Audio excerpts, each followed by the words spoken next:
Hello friends, welcome on my YouTube channel. आशा करते हैं पेपर अच्छा गया होगा। जिन स्टूडेंट से अभी बातें हो रही थी वो बता रहे हैं हाँ सर पेपर ठीक ठाक गया, लगभग 150 के अप्रॉक्स नंबर आ जाएंगे।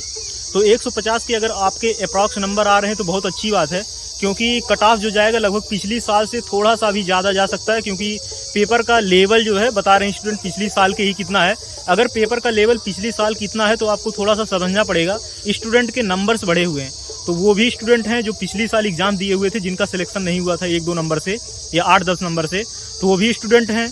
वहीं अगर हम पेपर के लेवल्स की अगर बातें करें तो पेपर का लेवल्स बायो की अगर हम बात करें तो बायो हमने बोला था कि 11th में सिर्फ जो आएगा वो आएगा फिजियोलॉजी से, ह्यूमन फिजियोलॉजी। और ह्यूमन फिजियोलॉजी पूछना भी ज़रूरी हो जाता है। ह्यूमन फिजियोलॉजी से क्वेश्चन आने चाहिए और ठीक ठाक क्वेश्चन आने चाहिए, क्योंकि आप जैसे ही फर्स्ट ईयर में जाएंगे, जब फर्स्ट सेमेस्टर्स का एग्ज़ाम देंगे तो वहाँ पे ह्यूमन फिजियोलॉजी एनाटॉमी आपको फेस करना पड़ेगा। तो ह्यूमन फिजियोलॉजी अगर आप बेसिक नहीं जानते होंगे तो वहाँ फेस नहीं कर पाएंगे और आपकी सप्ली लग जाएगी। इसलिए ह्यूमन फिजियोलॉजी से क्वेश्चन पूछा जाना चाहिए। और हमने टेलीग्राम पे भी मैसेज किया हुआ था, कुछ वीडियो में भी शायद बोला था कि ह्यूमन फिजियोलॉजी सिर्फ आप 11 से पढ़ लीजिए और बाकी 11 से बायो में कुछ ना पढ़िए। लेकिन अटल बिहारी वाजपेयी ने जो मेंशन किया हुआ था वहाँ सिर्फ 12th स्टैंडर्ड सिलेबस मेंशन किया हुआ था।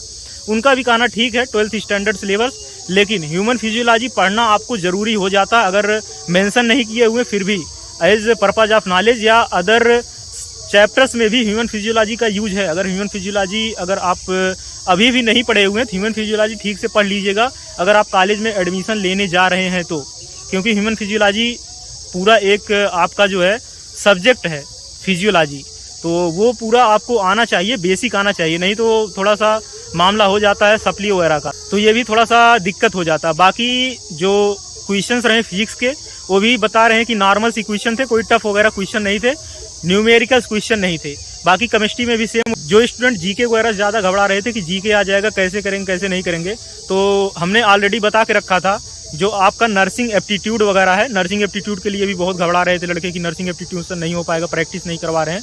पिछली साल भी हमने नर्सिंग एप्टीट्यूड वगैरह प्रैक्टिस नहीं करवाया था, और ना नर्सिंग एप्टीट्यूड के ऊपर हम ज़्यादा फोकस करते हैं और ना हम कहेंगे कि नर्सिंग एप्टीट्यूड के ऊपर आप लोग भी ज़्यादा फोकस करें इन फ्यूचर, क्योंकि नर्सिंग एप्टीट्यूड कुछ होता नहीं है। आप जो बायो में पढ़े हुए हैं वही क्वेश्चंस आ जाते हैं, वही क्वेश्चंस अगर बायो आपकी ठीक है तो क्वेश्चंस आपके जीके में भी वही मिल जाते हैं। जीके भी हमको लगता है ज़्यादा फोकस करने की ज़रूरत नहीं है, बस आपको फिजिक्स केमिस्ट्री बायो ये तीनों सब्जेक्ट जो आपके कोर सब्जेक्ट हैं, जो आपके सब्जेक्ट हैं, ये सब्जेक्ट थोड़ा से ठीक होने चाहिए। अगर ये तीनों सब्जेक्ट ठीक हैं फिजिक्स केमिस्ट्री बायो तो हमारे हिसाब से कोई ज़्यादा समस्या नहीं होती है और पेपर आराम से अप्रॉक्स जो है 150 के अप्रॉक्स आप आराम से मार देंगे।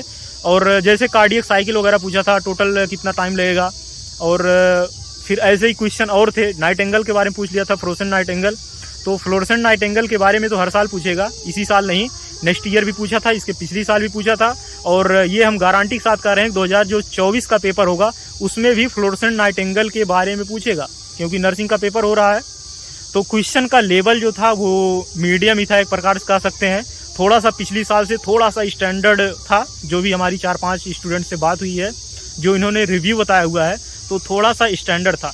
तो इस हिसाब से अगर हम कट ऑफ की बात करें तो 4 कॉलेज शायद और ऐड हो रहे हैं, तो 4 कॉलेज ऐड हो रहे हैं लगभग, तो अप्रॉक्स 315 या 300 के अप्रॉक्स सीट ऐड होगी, तो कट ऑफ वही लगभग 1600 सीट हो जाएगी इस बार।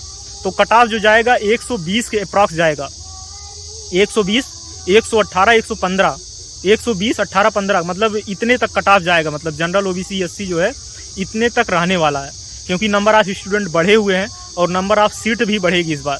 तो आपको भी थोड़ा सा ध्यान देना पड़ेगा। और जो स्टूडेंट प्रिपरेशन कर रहे हैं पैरामेडिकल्स की, तो पैरामेडिकल्स का लेवल भी सेम रहता है, तो पैरामेडिकल्स का लेवल भी यही रहेगा, इसलिए आपको घबराने की बिल्कुल ज़रूरत नहीं है।